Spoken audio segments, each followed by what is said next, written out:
트럼프 대통령의 서명으로 미국민 $600 현금 지원, 연방 실업수당 $300 제공, 중소업체 지원 등이 1월부터 시행에 들어갑니다. $600 직접 지원이 확정된 후에도 미국민 $2,000 현금 지원안이 계속 추진되고 있어 성사될지 주시되고 있습니다. 코로나 백신이 초고속으로 배포되고 있으나 연말까지 2천만 명에게 접종하려던 계획에는 미달하고 있습니다. 질병통제예방센터는 비만, 당뇨, 폐질환 등 지병이 있어도 백신 접종이 가능하다고 밝혔습니다. 코로나가 장기화되면서 야외 활동이나 스포츠 관련 상품에 대한 소비가 크게 늘었습니다. 시청자 여러분 안녕하십니까? 워싱턴 뉴스 투데이입니다. 도널드 트럼프 대통령이 결국 서명하고 발효시킴에 따라 미국민 $600 현금 지원, 연방 실업수당 $300씩 11주 제공, 중소업체 2차 PPP 등이 1월 초부터 즉각 시행에 돌입하게 됐습니다. 1억 6천만 명 중에 가장 먼저 8천만 명이 새해 1월 첫 주 $600씩 은행 계좌로 입금받게 되고 연방 실업수당은 이미 12월 27일부터 적용받게 됩니다. 중소업체들은 1월 중 종업원 급여 2달 반 내지 3달 반치를 2차로 신청할 수 있게 됩니다. 박남주 기자의 보도입니다. 9천억 달러 규모의 코로나9 패키지가 도널드 트럼프 대통령의 전격 서명으로 발효됨에 따라 3대 지원안 중 첫째 미국민 1억 6천몇 명에게 1인당 $600씩 보내는 직접 지원에 돌입하고 있습니다. 대통령 서명이 일주일 늦어짐에 따라 미국민들에 대한 $600 자동 입금이나 페이퍼 체크 우송도 최소 일주일씩 지연돼 1월 첫째 주와 둘째 주에 잇따라 시작될 것으로 예고되고 있습니다. 2019년 세금 보고에서 연 조정 소득이 개인 7만 5천 달러, 부부 합산 15만 달러 이하이면 1차 때보다는 절반이지만 $600씩 받게 됩니다. IRS는 세금 보고 시 제출한 은행 계좌로 1월 첫째 주인 4일부터 6일 사이에 최소 5천만 명에서 8천만 명에게 $600씩 자동 입금시킬 것으로 예상되고 있습니다.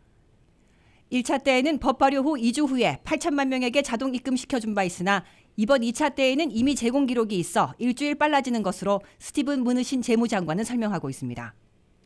그러나 세금 보고 시 제출하지 않았다가 추후 IRS 온라인으로 은행 계좌 정보를 제출한 납세자들은 그 정보가 1차 $1,200 제공에 한해 사용되도록 규정돼 있어 이번에 재사용할지 아니면 다시 신고받을지 아직 결정되지 않고 있습니다. 이어 은행 계좌 정보를 제출하지 않은 2천만 명은 자동 입금 일주일 후인 새해 1월 11일 주간부터 한 주일에 500만 명씩 페이퍼 체크가 발행되기 시작하고 저소득층부터 대략 한 달에 걸쳐 우송해주게 됩니다. 둘째, 코로나 사태로 일자리를 잃은 2천만 명 이상의 실직자들은 이번 법안의 서명 발효로 연방 실업수당이 1차 만료 다음 날 부활돼 12월 27일부터 3월 14일까지 11주 동안 새 연방 실업수당을 지원받게 됐습니다.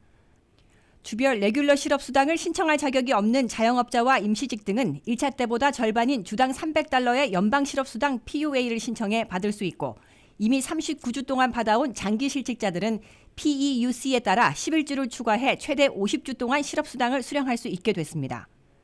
셋째, 300인 이하 중소업체로서 올해 한 분기라도 25% 이상의 손실을 입은 경우 2차로 종업원 급여 무상 지원인 PPP를 1월부터 신청해 융자받고 15만 달러 이하이면 간편하게 탕감받을 수 있게 됐습니다. 통상적인 업종은 2달 반치의 종업원 급여를 신청하게 되지만 식당과 숙박업소 등 가장 타격 입은 업종은 3달 반치의 융자를 받을 수 있으며 급여 60%와 다른 비용 40%의 비율로 쓰면 전액 탕감받게 됩니다. WKTV 뉴스 박남주입니다. 도널드 트럼프 대통령과 민주당이 $600 직접 지원이 확정된 후에도 미국민들에게 $2,000씩 제공하는 별도의 현금 지원안을 계속 추진하고 있어 성사될지 주목을 끌고 있습니다. 트럼프 대통령의 서명으로 $600 제공이 확정된 후에도 낸시 펠로시 하원 의장이 이끄는 민주당 하원은 오늘 $2,000 제공 단독 법안을 표결 처리한 데 이어 연방 상원에서도 내일 표결을 시도할 것으로 예고하고 있어 공화당 상원의 선택이 주시되고 있습니다. 한면태 기자의 보도입니다. 미국민 $600 직접 지원이 대통령 서명으로 최종 확정된 후에도 도널드 트럼프 대통령이 강하게 요구하고 민주당이 동조한 $2,000 현금 지원안이 연방 하원에서 3분의 2의 압도적 지지로 통과돼 연방 상원의 최종 선택이 주시되고 있습니다. 낸시 펠로시 하원의장이 이끄는 민주당 하원은 미국민 1인당 $2,000를 현금 지원하는 단독 법안 케이슈 액트 HR 9051안을 표결에 붙여 찬성 275대 반대 134, 3분의 2의 압도적 지지를 얻어 가결시켰습니다. 민주당 하원의원 거의 전원에다가 공화당 하원의원 44명이나 찬성했습니다. 펠로시 하원의장은 지난 24일 표결 없이 가결할 수 있는 만장일치 동의를 모색했으나 케빈 맥카시 공화당 하원 대표의 반대로 1차 실패했다가 3분의 2 지지가 필요한 신속 표결에 붙여 가결시킨 겁니다. 연방 하원에서 3분의 2 압도적 지지로 가결함에 따라 연방 상원을 장악하고 있는 공화당이 상당한 압박을 받게 됐습니다. 다만 상원 표결 권한을 갖고 있는 미츠 매커널 공화당 상원 대표는 아직 표결을 실시할 것인지 아니면 대안을 제시하거나 아예 묵살할 것인지 구체적인 입장을 표명하지 않고 있으나 딜레마에 빠져 있는 것으로 보입니다. 매커널 공화당 상원 대표는 같은 당의 트럼프 대통령이 서명을 수일간 미루면서 강하게 요구한 사안인데다가 민주당이 적극 동조하고 나선 상황에서 제동을 걸 경우 공화당이 내부 분열을 겪고 여론의 반감을 살 수 있어 대응에 부심하고 있는 것으로 알려지고 있습니다. 특히 부양 체크 이슈로 공화당은 1월 5일 조지아주 연방상원의원 결선 투표에서 두 속 모두 이뤄 연방상원 다수당까지 빼앗길 위기에 빠질 수 있다는 적색 경고도 받고 있습니다. 매커널 공화당 상원 대표가 이 같은 상황을 고려해 하원에서 통과된 $2,000 집적 지원 단독 법안을 이번 주 안에 전격 표결에 붙이기만 하면 민주당 상원의원 전원에 일부 공화당 상원의원들의 가세로 최종 승인할 가능성도 있는 것으로 관측되고 있습니다. 하지만 공화당 상원의원들의 다수는 여전히 $2,000 제공에는 반대하고 있어 상원의 60표 장벽까지 넘어설지는 불확실한 것으로 간주되고 있습니다. WKTV 뉴스 한면택입니다. 코로나 백신이 초고속으로 배포되고 있으나 올 연말까지 2천만 명에게 접종시키려던 계획에는 훨씬 미달하고 있는 것으로 나타났습니다. 최종 집계되지는 않았지만 보름 동안 950만 개의 백신이 미 전역에 배포돼 속도가 느린 데다가 실제 접종까지 한 사람들은 목표의 10분의 1인 200만여 명에 불과한 것으로 지적되고 있습니다. 김지수 기자가 보도합니다. 미국의 전국민 코로나 백신 접종 대장정은 멀고도 험난한 길인 것으로 확인되고 있습니다. 미국 정부는 올 연말까지 2천만 명에게 코로나 백신을 접종시킬 계획을 발표해놓고 초고속 백신 배포 작전을 전개하고 있습니다. 올해가 사나흘밖에 남지 않은 현재 미 전역에 배포된 코로나 백신은 파이자와 모더나 백신 등 두 가지로 950만 개인 것으로 CNN 방송은 보도했습니다. 연방보건복지부는 공식 통계에 잡히지 않은 배포량까지 합하면 1,600만 개가 미 전역 각주에 배포됐다고 밝혔습니다. 두 번째로 승인받아 배포된 모더나 백신 배포 통계가 아직 집계 완료되지 않고 있어 실제 배포량은 2천만 개 정도는 될 것으로 관측되고 있습니다. 그럼에도 2천만 명에게 두 번씩 접종시키려고 4천만 개나 올 연말까지 공급하기로 약속했는데 목표의 절반에도 못 미치고 있음을 보여주고 있습니다. 게다가 실제로 코로나 백신을 접종받은 사람들은 190만 명에 불과한 것으로 CNN 방송은 전했습니다. 여기에 공식 집계되지 않은 접종자들을 감안해도 당초 목표인 2천만 명 접종의 10분의 1에 불과한 것으로 지적되고 있습니다.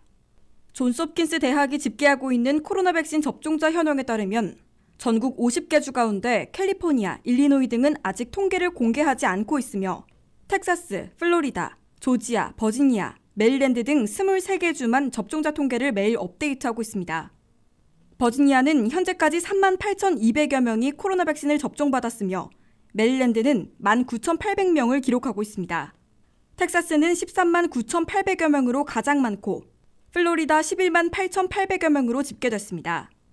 뉴욕 8만 9천 명, 펜실베니아 7만 3천 명, 오하이오 5만 2천여 명, 버지니아와 미시건이 3만 8천여 명, 조지아 2만 6천여 명, 노스캐롤라이나 2만 4,500여 명의 순으로 나타났습니다.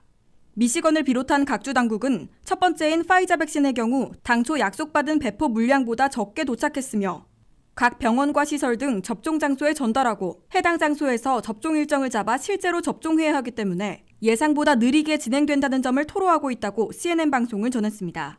그러나 백신의 안전성과 효능을 확신하지 못해 접종 시기를 늦추려는 심리 때문인지 백신 접종이 늦어진다고 분노하는 사람들은 거의 없는 것으로 보인다고 이 방송은 밝혔습니다.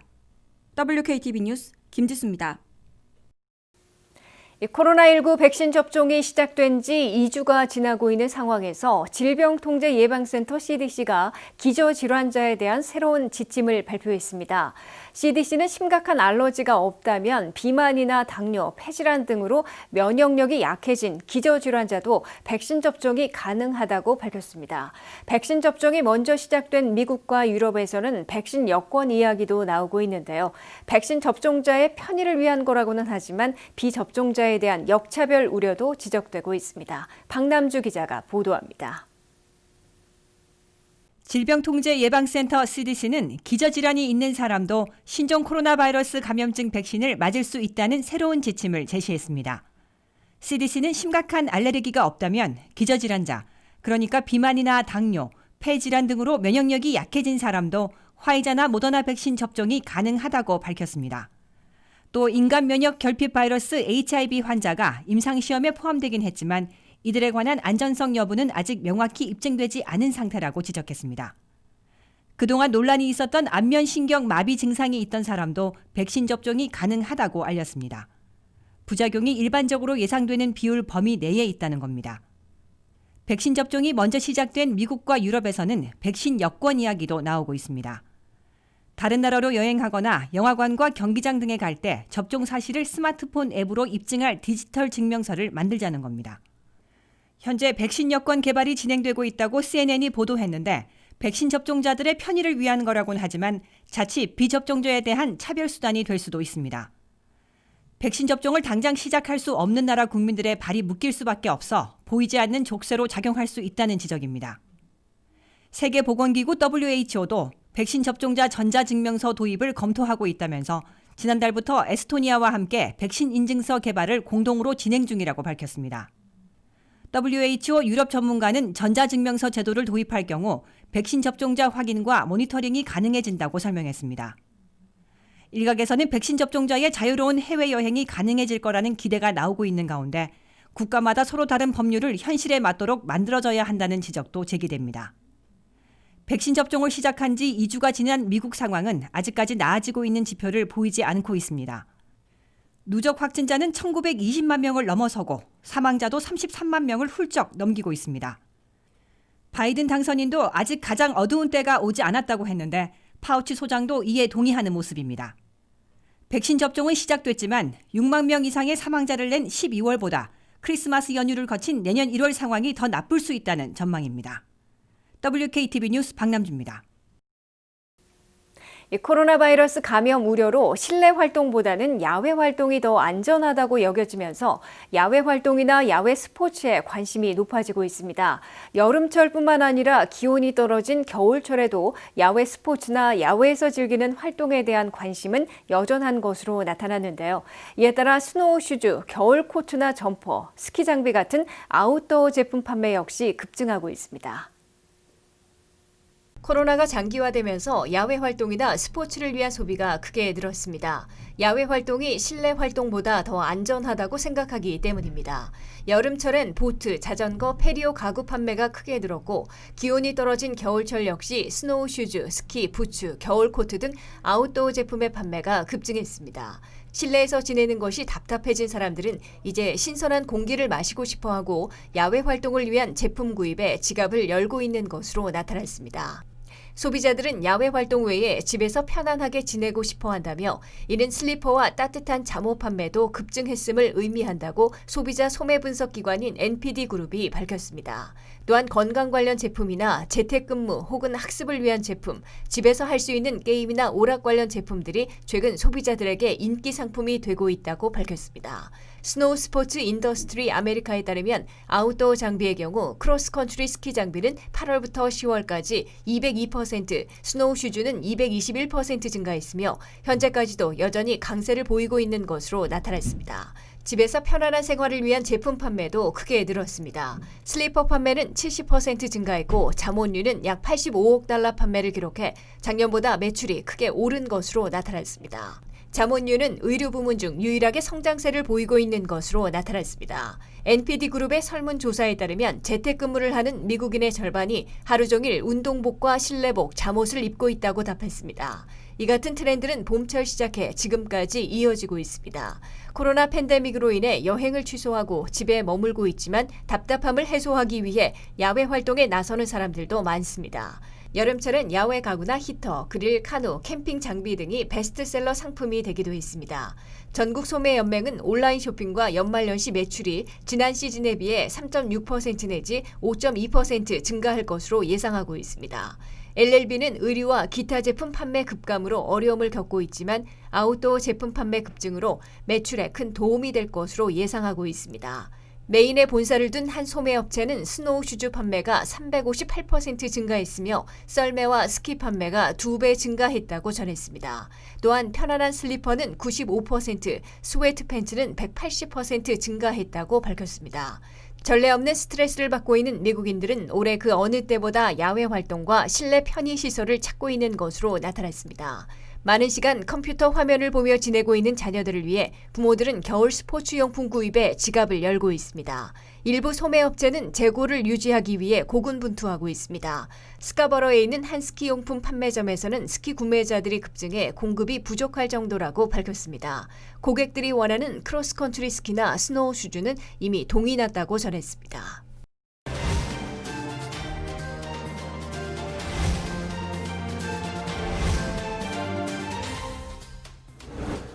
코로나로 문을 닫았던 비즈니스가 재개됐지만 아직도 많은 가정과 비즈니스가 경제적 어려움을 겪고 있습니다.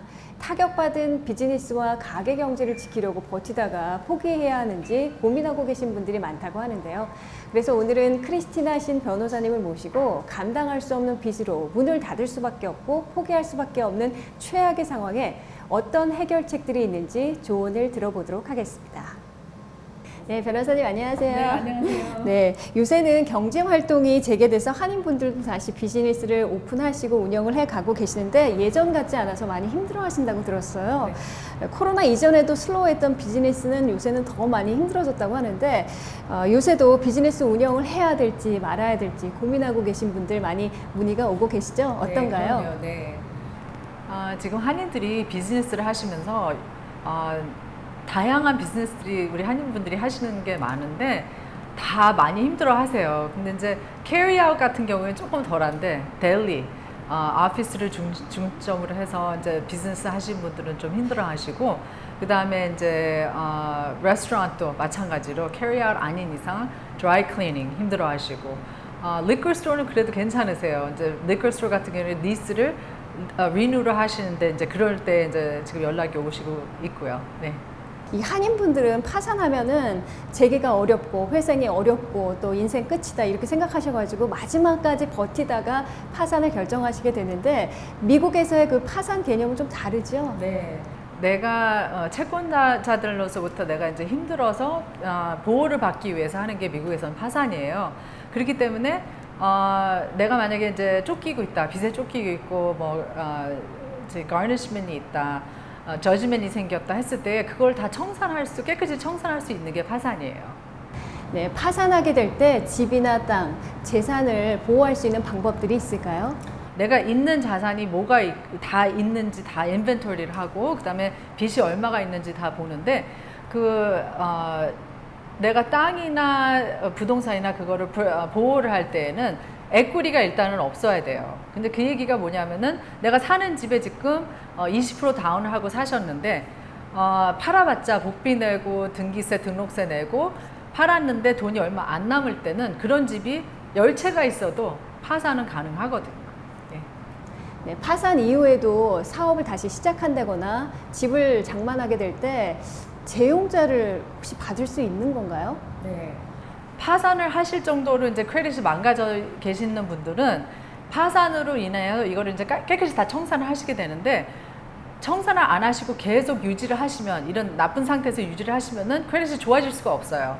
근데 파산을 함으로써 있는 빚이 다 청산이 돼버리고 그 다음에 다시 새로 시작을 하실 수, 그러니까 크레딧을 다시 빌드업을 시작하시기 때문에 오히려 파산을 깨끗이 하시고 빚을 다 없애시고 그 다음에 새로 시작하시는 게 좋은 거죠. 네, 카드빚, 또 렌트비, 또 의료비 이게 또 한꺼번에 겹쳐가지고 이걸 감당을 못 하시는 분, 이런 분들은 정말 힘들 것 같은데 혹시 구체적인 사례를 좀 들려주시죠? 네. 최근에 손님이 계셨는데요.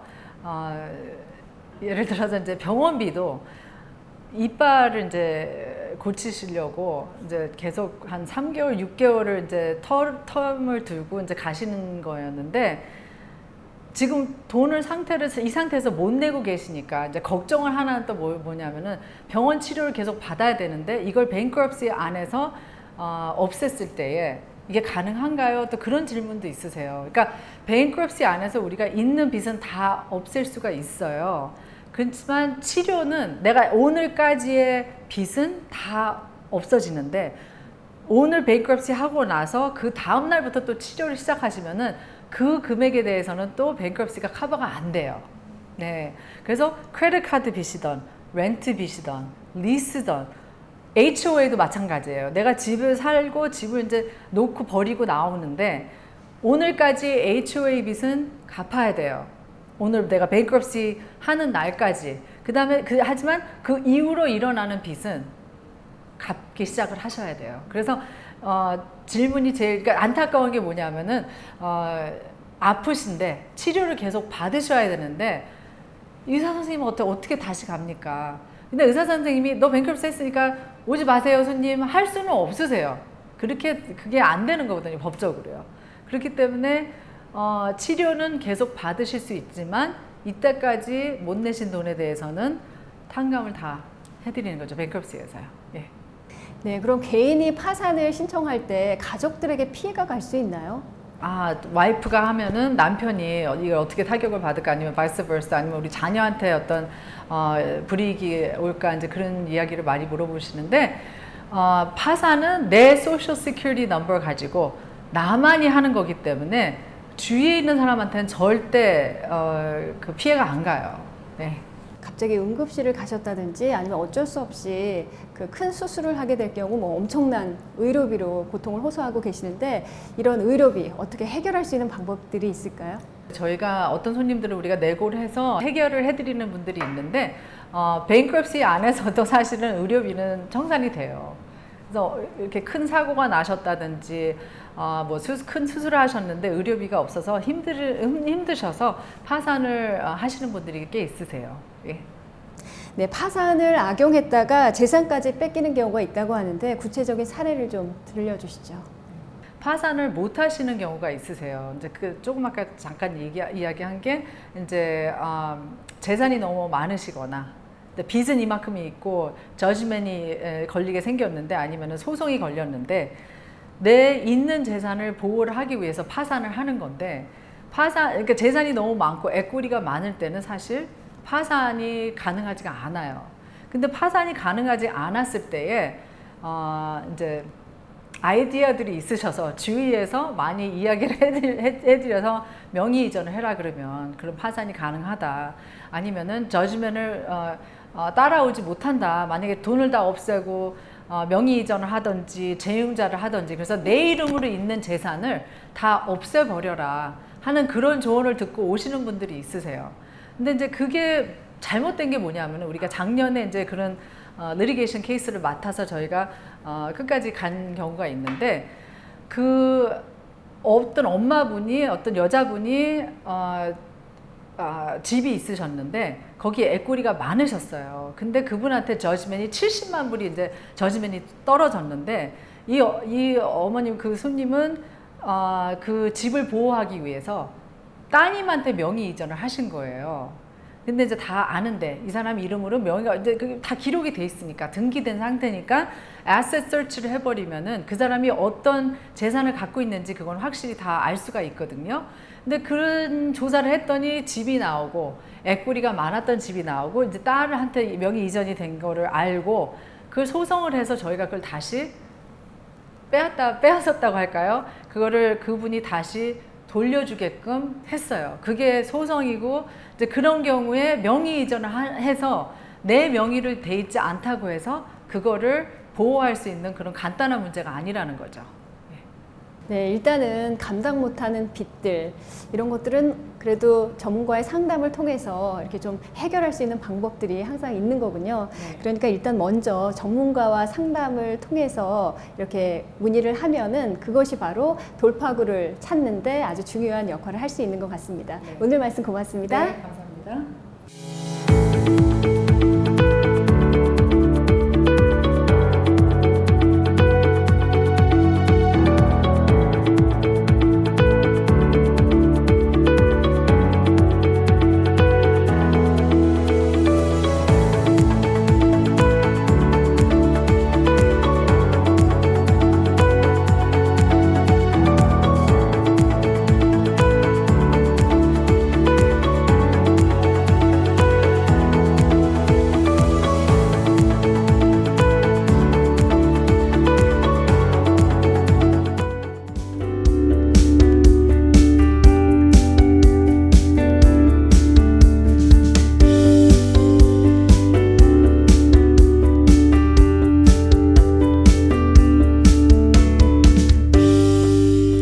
이상으로 워싱턴 뉴스투데이를 마치겠습니다. 시청해주신 여러분 고맙습니다.